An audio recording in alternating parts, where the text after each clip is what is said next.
The Yankees of the mid and late 1970s were known as much for the distractions surrounding the team, almost as much as for their success on the field. And according to Ron Guidry, it was Oscar Gamble, who passed away Wednesday, who kept his teammates from being overwhelmed by the chaos. For all the big hits and big home runs he hit for us. His personality kept everyone loose no matter what was going on. Guidry said by phone, "Having him around gave people a boost. As soon as you saw him, you knew you'd be laughing soon. He was a character." Goose Gossage said of Gamble, who was 68 and died from cancer of the jaw, "He was one of the funniest people I was ever around. He had that hair that he was famous for and he was just a free spirit." Gamble, whose afro stood out even in the 70s, played for the Yankees twice. He spent 1976 in the Bronx after arriving in a trade from Cleveland for Pat Dobson.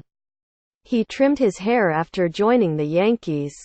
But his Topps baseball card from 1976 remains a collector's item because the company had to airbrush a Yankee hat onto his oversized hair following the trade.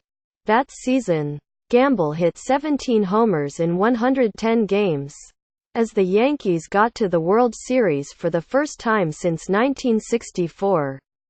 Following the season, Gamble was part of a trade that brought Bucky Dent to the Yankees from the White Sox.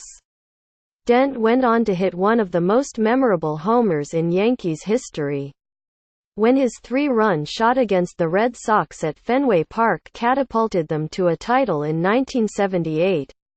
But Gamble went on to hit a career-high 31 homers in Chicago in 1977.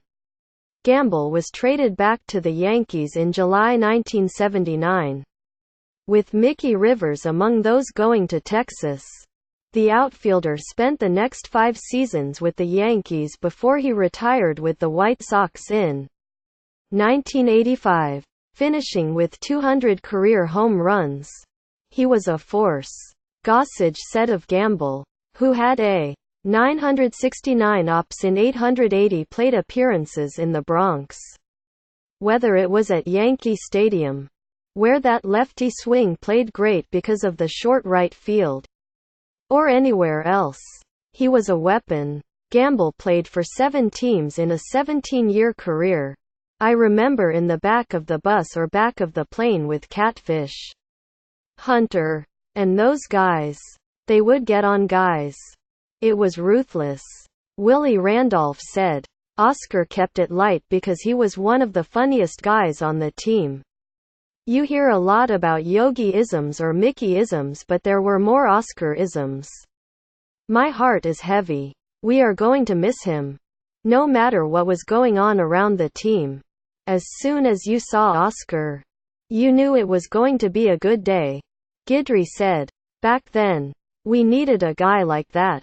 He was one of our unsung heroes." Additional reporting by George A. King III.